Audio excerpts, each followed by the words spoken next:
Tonight, NDC minority loses vote in the attempt to reject 2024 budget, which has just been approved following weeks of controversy. At the end of the head count, ayes 138, noes 136, absent 1. The ayes have it. We are live in Parliament where the procedure for the head count has been dividing the House. Even after all what I do here, when you go out and misrepresent what I do here to the public and let them attack me, I listen to everything. It's only I don't react. This is Top Story with Evans Mensah.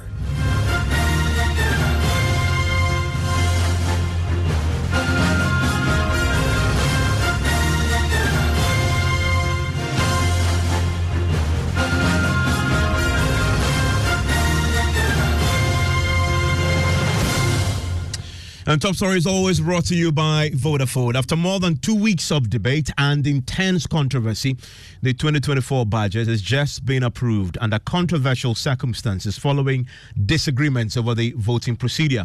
The majority NPP managed to whip all 138 members into the House to vote to approve the budget. The NDC side had one member absent. We'll get into the specifics shortly. But first, listen to the Speaker detailing the results of the head count. Honourable members, at the end of the head count, ayes 138,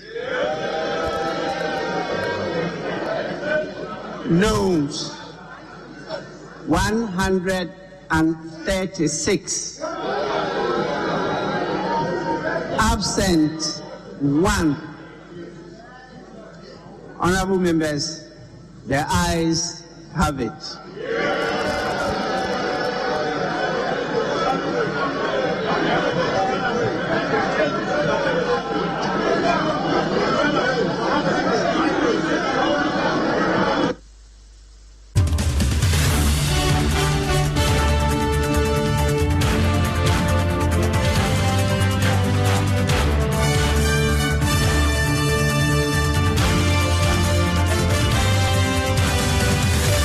I want to bring in my parliamentary correspondent into the conversation. He's been in the House witnessing what has been unfolding there. Kweku Asante joins us right now. Kweku, so it is now done, dusted, sealed. What has been the reaction on the floor?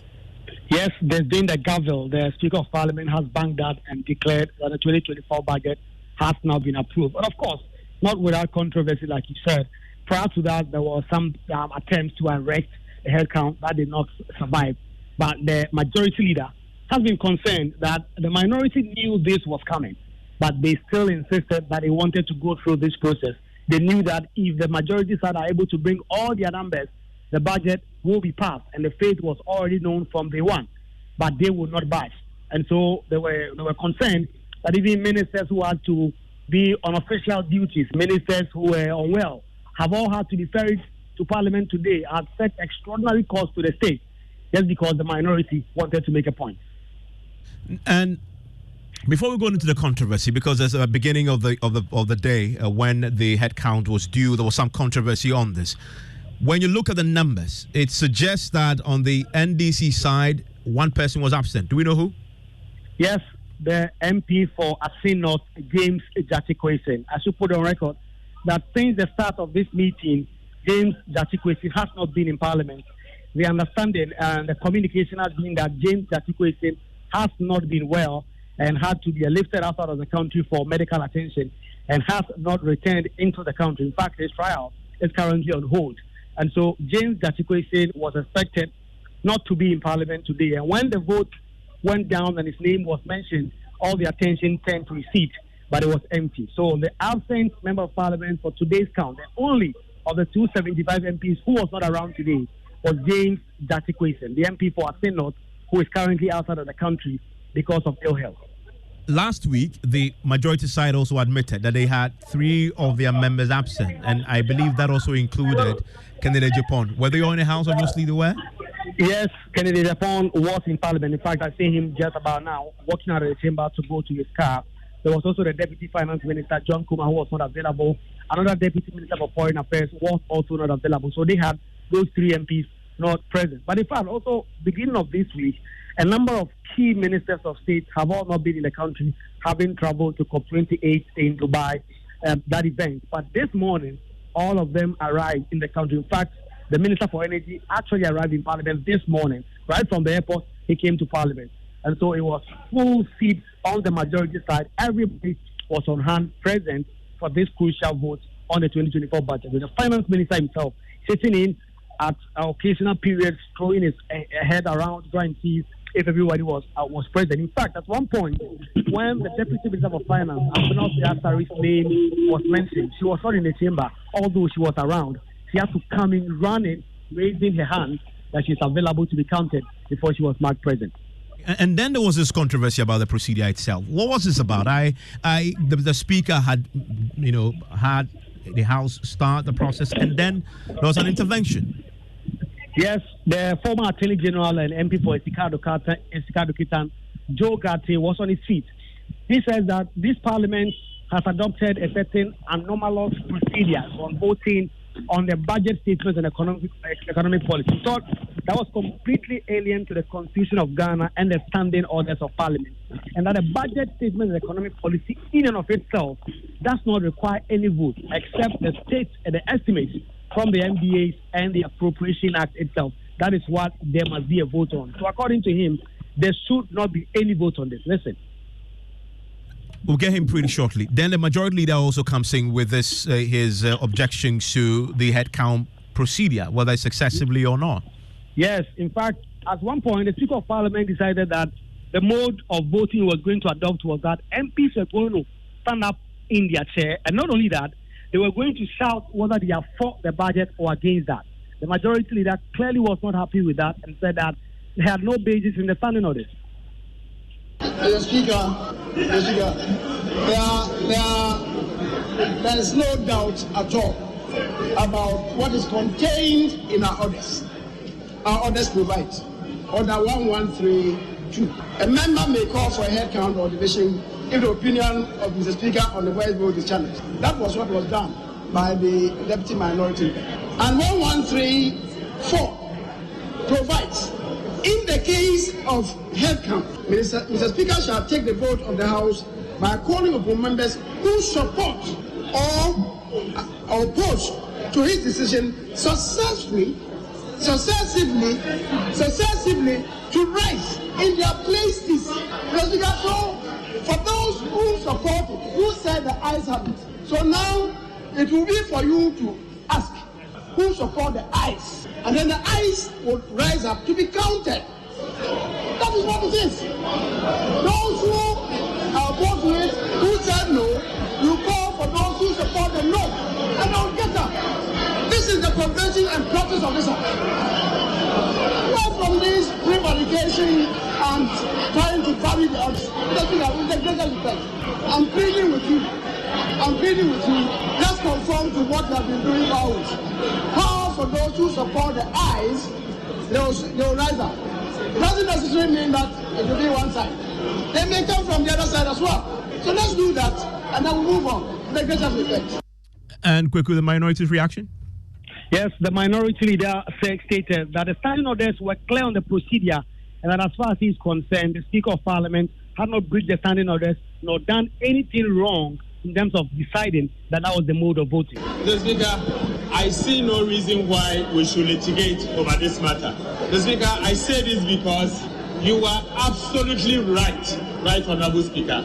The language in our standing order 1133, is clear. And the use of the word successively does not mean we should rise in groups. It's simple, one after the other. Mr. Speaker, you are right. And I see no reason why we should litigate over this matter. Mr. Speaker, if we had started, I'm sure please, we may be halfway through it. So, Mr. Speaker, I urge you I urge you to continue the process because the Speaker clearly, Order 1133 is clear on this matter and we should not deviate from that. Thank you, Mr. Speaker. And Kweku, we got some clarity on this from the Speaker on how to proceed. Yes, the Speaker stood his ground when it came to the MPs having to stand up in their seats. But of course, he toned down on the part where MPs had to shout from their chairs whether or not they are for the budget or not. Honorable members, this cannot compel the Speaker to let them count your heads. You better resume your seats.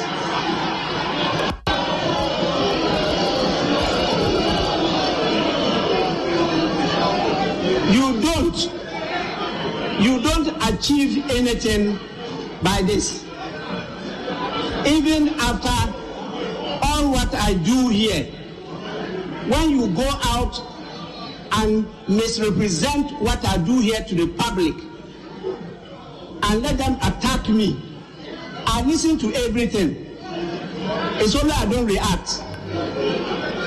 Please, the differences between what the majority leader is saying and what I'm saying is the interpretation of the word successively. Successively. That is in the standing orders.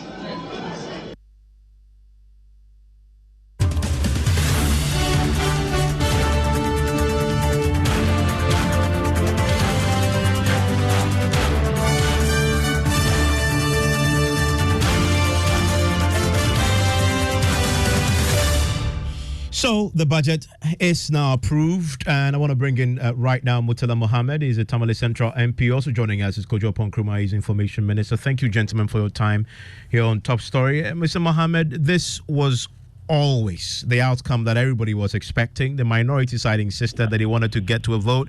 You knew from the start this was not one you could win. Well, Ivan, good evening to your cherished listeners and my colleague at the other end. We didn't know that we could not win. The same, narrative was given when we rejected the budget the last year. The MPP argument was that they had the numbers, we didn't have the numbers. When we voted, as a matter of fact, we rejected the budget initially until the first deputy speaker did what he did. On the issue of e-levy, it was the same thing. If you realize, the very day the motion was moved, and we were going to vote, the leadership of the NPP in Parliament never had any problem with the voting until when the Speaker said that he was going to ensure that names were mentioned and then the intake. That was when Honorable Chairman Sabonsu protested that they were not going to allow that to happen and staged that embarrassing walkout. So anybody who thinks that we believe that we're not going to have this budget rejected, that person is living in his own world.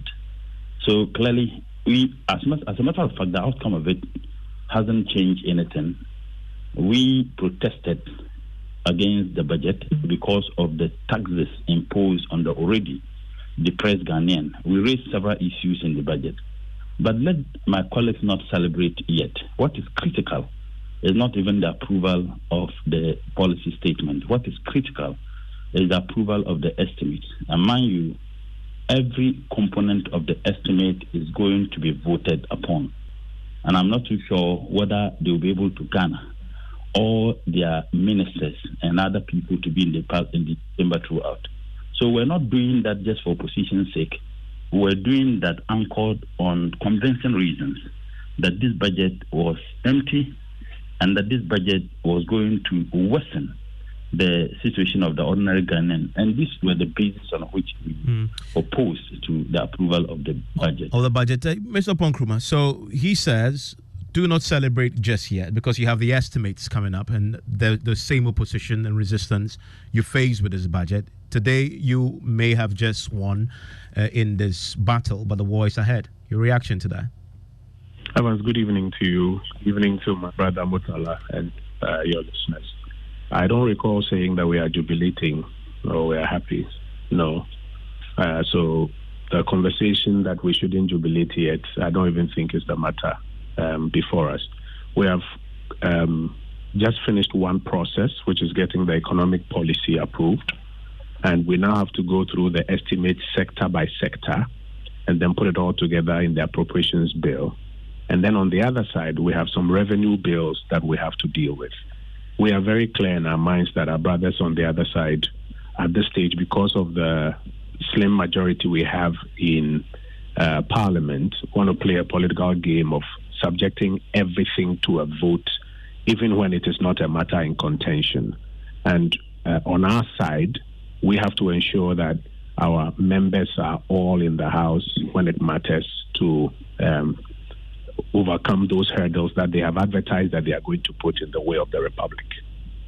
There's one fundamental issue that I recall speaking to the minority leader that he raised, that if you take that out of the House, they would support you, which is the exemptions granted to some 40-plus companies, amounting to in excess of 400 million, which is currently before the Finance Committee. Is the government willing to negotiate on that or agree with the minority on this? They have also said elsewhere that if we take the revenue bills out, they will support it. And then they have also said elsewhere that on some of the expenditure allocations, they would want to see reductions to some offices and move to some other places, else they will not support it. And I think the pattern is clear that every step of the way, they will seek to put an impediment in our way. What appears to me to be the most important and effective thing that we can do now is to ensure that all our members are in the chamber when it matters most, so that we can go through the process, and where they raise their disagreement, if we have to have a vote on it. What about building of course, consensus? If there are matters that are genuinely worth reconsidering, I think we have demonstrated over and over again that we are not shy to reconsider some of these issues. But I think they have advertised clearly what they want to do, and it behoves on us to be disciplined enough to have all our members in the chamber when it matters, so that on those issues where they have advertised they will not agree with us, where it comes to a vote, we will have to come by those numbers. What about building consensus? Oh, we have done a lot of consensus building. I mean, but like you rightly said, sometimes even when you are clear that this is not a matter in contention, because they are of the view that we don't maybe have all the numbers in the chamber, they'll put it to a vote, hoping to embarrass the government. And we understand that. Because of the slim majority, it is part of their political tactic. And members on the majority side also have to understand that. We have to be clear in our minds, very, very clear in our minds, and we have to be present in the chamber so that when that happens, where they decline to do business with us and we have to put it to a vote, we are able to do that. Also, and that doesn't mean that where there's something that must be acquiesced to, then we obstinately say we are going to put it to a vote. Today, for example, we've explained to our colleagues in the media that the Minister for Trade and Industry is suspending the laying of the LI so that some more consultations can take place. If it was a matter that we sought or we were of the view to push it to the hilt, then you may, try to adopt, the numbers to achieve that. So where we are clear in our mind that, yes, there's a matter on which, some acquiescence must take place, we always do that. But where it is clear that as they have advertised, they want to play the political game, then we must make sure that our members are in the chamber so that we can get the vote through. That's the political reality of the day. Murtala Mohammed, is this purely a political game you're playing? Well, it's interesting. My good friend is looking at it as just a political game. The position we have taken consistently in the matter of the budget has not been exclusively a position taken by the NDC. You have civil society organizations who have actually agreed with our position. You have ordinary citizens who agree with our position. The reason why they have decided to shelve this unreasonable, tax restriction of the importation of certain commodities is that is not in the budget. That is not in the budget. So for Kojo to say that we are playing political game, I think that he should have called us with some respect every single issue for which we have a problem, we have given reasons why we have problems about them. And if you listen to my friend very well, the focus is not whether they will build consensus with us. The focus is not whether they will look at the merit of the challenges we are, given to some of the items in the budget. The focus is just that let's get our numbers there. Whether the argument of the NDC makes sense or not, let's get our numbers there and have those things approved. This is not the only business we're going to do. I was expecting him to say that yes, we will look at the issues they raise and see whether they have some merit. If they do have some merit, we would begin to have some compromises. That is what Parliament is supposed to be. We build consensus. Every single item must be looked at in its merit, whether what we are saying and near to the benefit of the ordinary Ghanaian or not. And in fact, on the issue of the restrictions that the Minister for Trade is proposing, there are several members within the NPP who are opposed to it. And I want you to ask Kojo to sincerely tell you and your listening public whether he is opposed to it as a person or not. Because I know him, I know what the principles he stands for. The government has announced today, as he says, that document is no longer going to be laid. They want to do more consultation. So that is an announcement that has been made. It's no longer. So it means that there wasn't any consultation, that they brought this one. So if we never opposed to it, they would have had it done. So it means that the effect, the consequences of it, which is inimical to businesses and ordinary Ghanaians in terms of their disposable income and what they can buy, would have been a challenge. And you did an excellent job when you interviewed the Minister for Trade, and he was exposed. He didn't even have his figures right. He didn't even know how much we are spending in importing ABC. He didn't even know the capacity of our poultry farmers. And this was a Minister for Trade who is bringing an ally. Yet the reasons why he's bringing an ally, he didn't even appreciate them. So there are a lot of items in the budget that if you look at them critically, you would raise the same questions the NDC is raising. So, Kojo, it is not an NDC thing, and we are not playing political game. It resonates with the ordinary Ghanaian, civil society organizations, academia. All the aspects they have interviewed raise the same concerns we have raised as far as this budget, is concerned.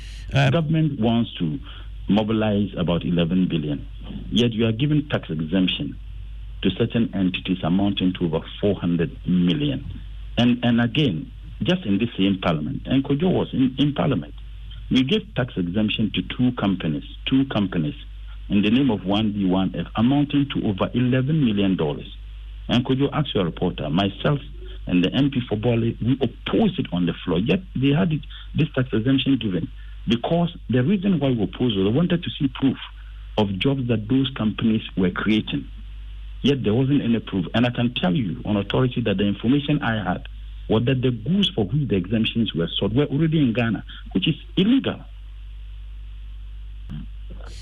Thank you very much, Murtala Mohammed. Mr. Pankrama, please stay with me. I mean, the budget is important for a few reasons. We got some clarity of how important this is. One, the presentation from your colleague, Minister of State at the Finance Ministry, who obviously explained why this needed to happen. The approval must happen. This is what he says there. There are two conditions that we were left to meet. Number one condition was the presentation of this budget, which takes to achieve the fiscal path of 0.5% surplus.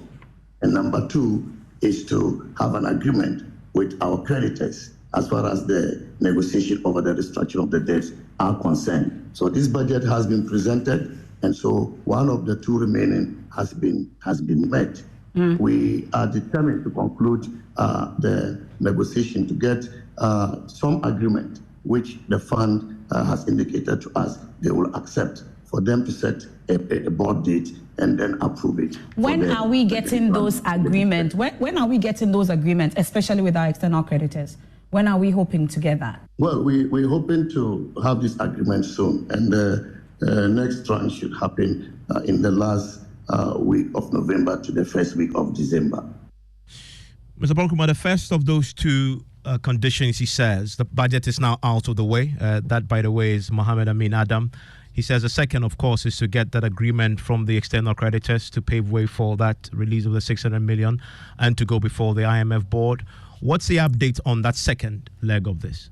Before I answer that, let me just make the point that, so as was discussed earlier, we have not going to marshal our numbers for everything that is ahead of us. We have said that on matters where we are clear that there's some worth in amending even a proposal that's been put on the table, we're happy to do that. But however, on matters where, as advertised, they want to play the political game, then we have to get our numbers to do the needful. On the question of agreement with external creditors, I'll have to check from finance the latest update and let you know. I don't have the latest update on it. I have to check from finance. But generally, it's the agreement. Are we any close to getting it? Are we any close to going to the board to getting the 600 million coming in? The last brief I had was that the conversations have been fruitful, that we've demonstrated the progress that we're supposed to demonstrate, and that the board has actually fixed a date for the board meeting. But specific to your question whether or not an MOU has been signed, I need to check, and then I can give you a matter of fact, yes or no. Thank you very much, Kojo Nkrumah there. That's the Information Minister you heard earlier. Murtala Mohammed is a Member of Parliament for Tamale Central. So if you're just joining us, the 2024 budget has just been approved in the House. It came down to a vote. In the end, the majority side managed to bring all their members to the House, 138. The minority were short by one member who was absent, and so they only managed to bring in 136 members. So the 2024 budget has been approved. But as you've just heard there, it's not done just yet, because the estimates will have to come for approval too. The minority just served notice. They will make sure that every single item is put to a vote. Newsnight in a minute.